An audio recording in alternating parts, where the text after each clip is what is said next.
Goeiemôre. Baie welkom in die kerk. Dis lekker dat jy saam met ons kuier vir hierdie rukkie. Ek wil graag vir jou sê die Here het jou lief. Hy het jou lief net soos jy is. Ons is besig met 'n reeks. Die reeks gaan oor die Bybel en ons reeks tema is God se asem tussen bladsye. Vandag is dit al die 4de tema en hierdie tema van vandag en hierdie week is om te boer in die Bybel. En om te begin wil ek graag 2 Timoteus 3. Die hele skrif is deur God geïnspireer en het groot waarde om in die waarheid te onderrig, dwaling te bestry, verkeerdhede reg te stel en 'n regte lewenswyse te kweek, sodat die man wat in diens van God staan volkome voorberei en toegerus sal wees vir elke goeie werk. Kom ons bid saam. Hemelse Here, baie dankie vir hierdie dag. Dankie vir hierdie geleentheid. Dankie Here vir u liefde vir ons. En baie dankie Here vir u woord wat vir ons vertel van die liefde. Dankie dat ons u woord het in ons eie taal. Here, baie dankie dat ons u asem kan hoor en kan kry tussen die bladsye van hierdie Bybel, hierdie boek. Here, ek wil bid dat u vandag met ons sal praat. Nou u woord vir ons sal oopbreek sodat ons ietsie sal hoor wat u vir ons wil sê, wat vir ons lewens van waarde kan wees, wat ons kan rig en kan stuur. Help ons Here om meer te leef en te boer in die Bybel en vanuit die Bybel. Seën ons nou Here, ek bid dit dat jy deur die Gees met ons sal praat. Ons bid dit in Jesus se naam. Amen. Lena, wat doen jy nou hierso? Ek is besig om die grond voor te berei want ek wil daai plantjie in 'n groter pot plant. Great minds. Ek gaan nog net 'n plantjie plant. Maar weet jy wat my ondervinding sê, hierdie grond is reg net so.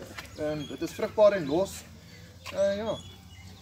Hier was soveel onkruid in hierdie pot dat ek eers dit moes uittrek om plek te maak vir die plantjie. Maar ek sien jy los sommer die onkruid daar tussen als. Ja, nee, my ondervinding sê die onkruid gaan die plantjie beskerm. Jy weet, die onkruid se reuk is baie sterk. Die goggas gaan nie eens hiernatoe gekom nie.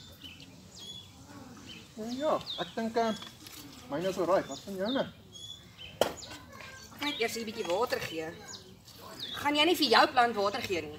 Nee, wat ek het gesien dat my ondervinding sê 'n dorstige plante wat bietjie swaar kry, gaan sterker word, jy weet. En in 'n geval hy staan langs 'n kraan, hy behoort te raai te wees.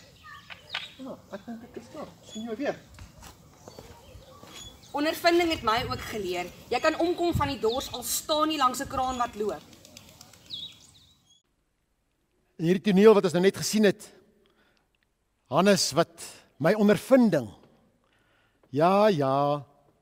Hoeveel keer glo ons nie eerder ons eie koppe as die waarheid nie? Dankie Hannes en Helene vir julle moeite met hierdie toneel wat julle opgevoer het. Vir jare is die Bybelgenootskap 200 jaar oud. En ons vier dit en dis hoekom ons hierdie reeks het. En ek is baie dankbaar oor die Bybel. Ek hoop dis vir jou baie kosbaar dat jy in elkeen van ons 'n Bybel kan hê. Ek het gesê ons reeks tema is God se asem tussen bladsye. En verlede week het Rian stil gestaan by asem in, asem uit. En ek hoop jy het met jou asemhaling in hierdie week 'n paar keer daaraan gedink. By ons selgroep het dit uitgekom dat hoe meer ons die woord inasem, hoe meer kom die vrug van die Gees uit in ons lewens. Die Bybelgenootskap se embleem is al baie jare hierdie saaier, die fotootjie van die saaier. En ons tema of ons teks vandag is die baie bekende gelykenis van die saaier uit Lukas 8 uit. Ek lees vir ons Lukas 8 van die saaier, die gelykenis van die saaier. Van vers 4 af. Uit die verskillende dorpe het aanhoudend mense na Jesus toe gestroom. En toe 'n groot menigte saamgekom het, het hy vir hulle 'n gelykenis vertel. 'n Saaier het uitgegaan om saad te saai. Met die saai het 'n deel op die pad geval. En dit is vertrap en die voëls het dit opgepik. 'n ander deel het op 'n klipbank geval. En nadat dit opgekom het dit verdroog, omdat dit geen vogtigheid gehad het nie. Nog 'n ander deel het tussen die onkruid geval, en die onkruid het daarmee saamgegroei en dit laat verstik. Daar was ook 'n deel wat in goeie grond geval het, en dit het opgekom en 100voudige oes gelewer. Toe hy dit gesê het, roep hy uit, wie ore het en kan hoor, moet luister. 'n baie bekende gelykenis. Die 4 verskillende plekke waar die saad geval het. En daar waar die saad geval het, het bepaal wat met daardie saad gebeur.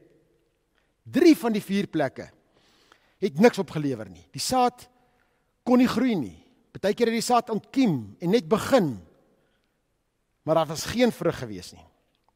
Nou is die menslike reaksie natuurlik om 'n bietjie daaroor te dink en dan te sê, maar hierdie plek, dis daai ou, en 'n naam te gee en mense wat jy ken te koppel aan elkeen van hierdie verskillende plekke waar die saad gesaai het. Maar ek wil vandag hierdie gelykenis saam lees met Johannes 15, waar dit gaan oor die snoei van die wingerd. Jesus wat sy wingerd snoei, en in Johannes 15, vers 2 en 3 staan daar, elke loot aan my wat nie vrugte dra nie, sny hy af, maar elkeen wat vrugte dra, snoei hy reg, sodat dit nog meer vrugte kan dra. Julle is alreeds reg gesnoei, deur die woorde wat ek vir julle gesê het. Jesus weet wat is ons potensiaal. Hy ken ons baie goed. En hy snoei die wingerdloot, sodat die wingerdloot meer vrugte kan dra. Jesus snoei met sy woord. En die Bybel is aan die een kant dan die saad wat gesaai word, maar aan die ander kant is dit die snoeisker. Maar nou, ek dink, ons moet die hele konsep van presisieboerdery gebruik om ons hierdie gelykenis van die saai van die saad wat op verskillende plekke val, beter te laat verstaan. Wat is presisieboerdery? Presisieboerdery is om die tegnologie in te span en die meeste te maak van elke enkele stukkie grond in jou lande op jou plaas. So die tegnologie, die satelliet, met satellietkommunikasie word daar bepaal presies wat die potensiaal en die situasie van elke stukkie van die grond is. En dan word dit daarvolgens bewerk, daarvolgens geplant, daarvolgens bemest en dit word dan maksimaal benut. So die lande kry dan, die kolle in die lande word dan gekarteer, uitgewys en dan kan dit so mee geboer word. Ek dink, ons het ook verskillende kolle in ons lewens waar die saad val. En ek dink al 4 die kolle waarvan Lukas 8 sy gelykenis praat, is ook in my en jou lewe. Ons het ook 'n padgedeelte. 'n Padgedeelte waar die saad maklik opgepik en vertrap word. Ons lewenstyle is nogal ver van wat Jesus sy lewenstyl wat hy kom demonstreer het af is. 'n Styl van eenvoud, simplisties, diepte, waar verhoudings belangriker as die ego is, waar dit baie meer gaan oor die ander as oor diself. Ons is so op ons eie lewens gefokus en gerig om onsself vir onsself 'n pad te bou, dat die saad van die woord op hierdie pad val en vertrap word en maklik opgepik kan word. Wil jy nie eerlik wees oor die harde plekke in jou lewe, wat daar 'n netjiese, selfsugtige en harde pad gebou is, en raak sien dat die saad van die woord juis daar nie kan groei nie. Ek dink ons het ook klipbanke, daar waar die saad maklik verdroog. Ons is baie maklik sondagmense. Ons is baie maklik geleentheidschristene in die regte geselskap. Maar maandag, en donderdag en saterdag, as die son warm skyn, dan is dit asof dit net te warm word en die Christen wees in ons verdwyn. Dan word die redreis te vinnig en dan vergeet ons van Sondag se saad. Dan verdroog die pas ontkiemde saailinge van die woord en dan is daardie saad verlore. Ons het ook onkruid. Onkruid wat hierdie saad in ons, die goeie saad, oorheers, verdring en uitwerk uit ons lewens uit. En daar's baie goed wat hierdie onkruid in ons lewe kan wees. Een daarvan is kultuur. Ons manier, hoe ons dit doen. Ek het groot geword met die woorde Christelik nasionaal. Maar dit is toe nie so edel as wat my leermeesters my geleer het nie. Daar was toe in hierdie Christelik nasionaal ook soveel onkruid dat die saad baie keer verdring is. Daar was meer aandag gegee aan ons goed as aan Jesus waardes. Die toneel in die begin, my ondervinding. En ons ondervinding het gemaak dat dit ons godsdiens geword het, eerder as navolging van Jesus. Ek dink groepsdruk is 'n belangrike onkruid wat op ons inwerk. Dit is belangriker om in te wees as om gehoorsaam te wees. Ek dink die hele najaag van rykdom en voorspoed bedreig die saad wat in ons gesaai word. Party sal sê nee, dit gaan net vir my om oorlewing.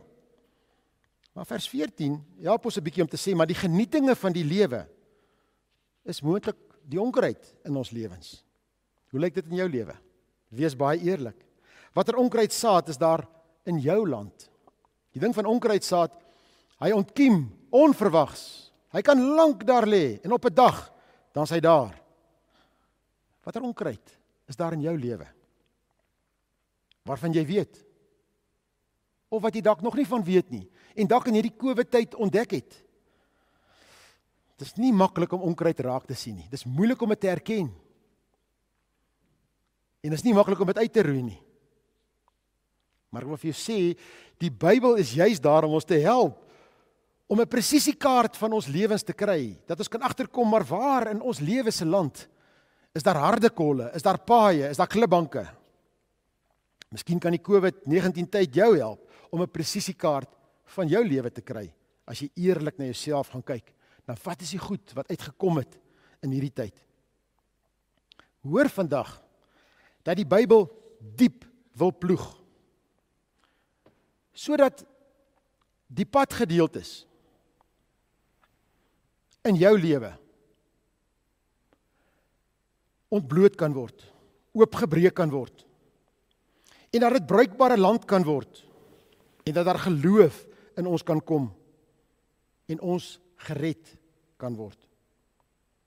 Sodat die klipbanke in jou gebreek kan word, en dat daar blydskap oor die woord kan kom, sodat jy meer as alles oor die Here sal verbly. Vers 13. Vers 14 sê, die Bybel kan die onkruid en die onkruidsaad in jou uitwys, en jou help om daarvan ontslae te raak, om dit te vernietig, sodat dit nie meer die goeie saad in jou sal verdring nie. Miskien is die COVID-19 so 'n diep ploeg tyd in ons elkeen se lewe. In elkeen van ons is daar reeds goeie grond, en ons is so dankbaar daaroor. Dis hoekom jy nou luister. Dis die goeie grond wat ook vra daarna.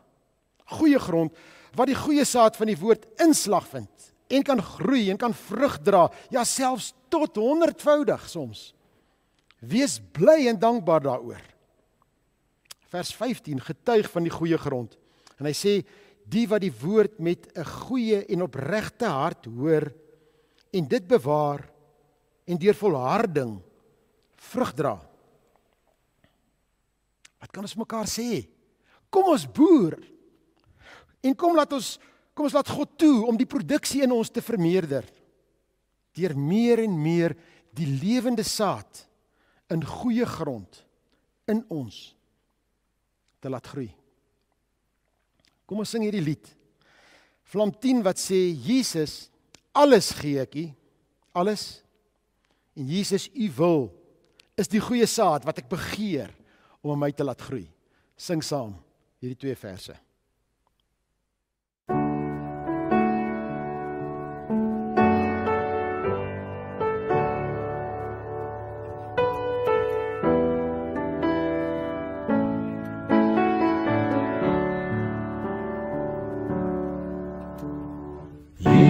Jesus, alles gee ek U, wat ek is en het, en wat ek ooit sal wees. Jesus, alles gee ek U, wat ek is en het, en wat ek ooit sal wees. Al my hoop, my planne en my tyd, lê ek in U hand, vertrou ek aan U toe. Al my hoop, my planne en my tyd, lê ek in U hand, vertrou ek aan U toe. Deur U wil te doen, leer ek om vry te wees. Deur U wil te doen, leer ek om vry te wees. Jesus, alles gee ek U, wat ek is en het, en wat ek ooit sal wees.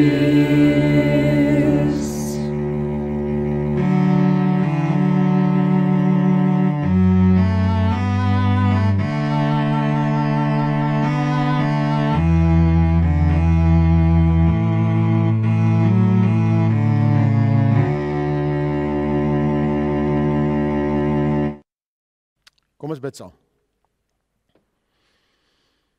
Here, dankie dat U mooi na ons kyk en diep na ons kyk en potensiaal in ons ook raak sien.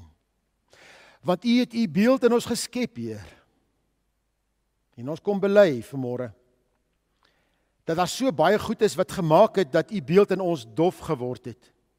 En hierdie vrugbare grond wat U in ons eintlik geskep het en die potensiaal is daar, Here, het langs die pad hard geword. En is nie meer so vrugbaar as wat dit moet wees nie. En die saad kan dikwels nie in ons groei nie. Ons laat dit nie toe nie. 'n Klomp goed keer en verdring dit. Daar's so baie onkruid. Daar's so baie klipbanke in ons. Here, ons is voor U. En soos ons nou net gesing het in hierdie lied, ons wil so graag U wil volg. En alles kom gee ons U, leer ons en lei ons, Here. Gebruik dit ook dan U woord hierdie week in ons lewens, sodat ons meer en meer toeganklik sal wees vir U goeie saad en meer vrug sal dra. Ons bid, Here, vir ons gemeente, vir elkeen in ons gemeente, hulle in nood, hulle wat in hierdie tyd onder druk is finansiëel, by hulle werke. Here, wil U asseblief uitkoms gee en help. Ons bid, Here, vir hulle wat siek is. So baie van ons mense wat siek is, so baie wat in vrees lewe, vrees vir die virus, vrees vir ander goeters, so baie mense wat kanker het. Ek pleit, Heer, om die genade, ook vir hulle wat hulle ondersteun. Vader, laat die koninkryk ook in ons gemeente kom. En seën ons en lei ons in hierdie tyd met wysheid hoe ons as gemeente mekaar kan help, mekaar kan ondersteun, nog steeds liggaam van Jesus hier in ons omgewing kan wees. Seën ons dan, Here, asseblief in hierdie week en word verheerlik deur wat ons dink en doen en sê elke dag. Ons loof en prys U naam. Amen. Kumba is hierdie week by die kerkkantoor.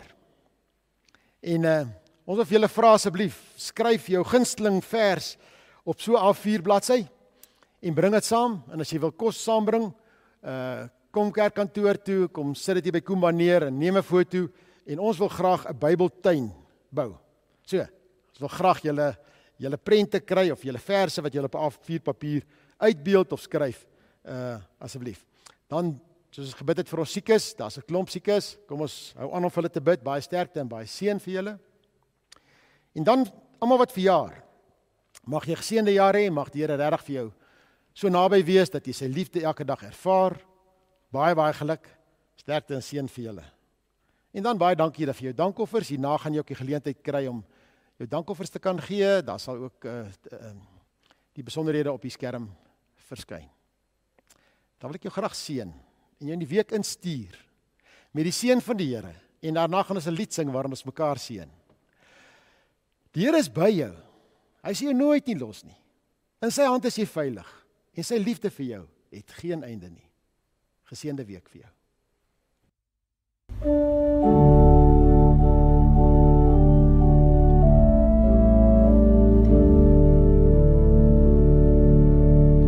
Die Here seën en beskerm jou, die Here verhoor jou gebede,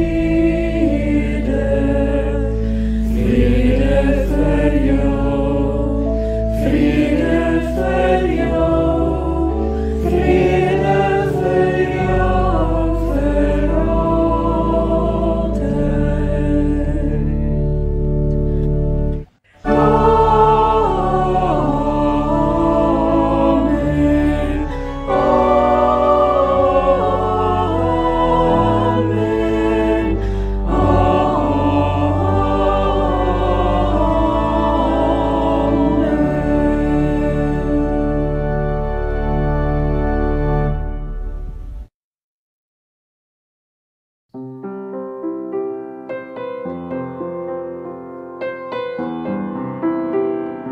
Amen.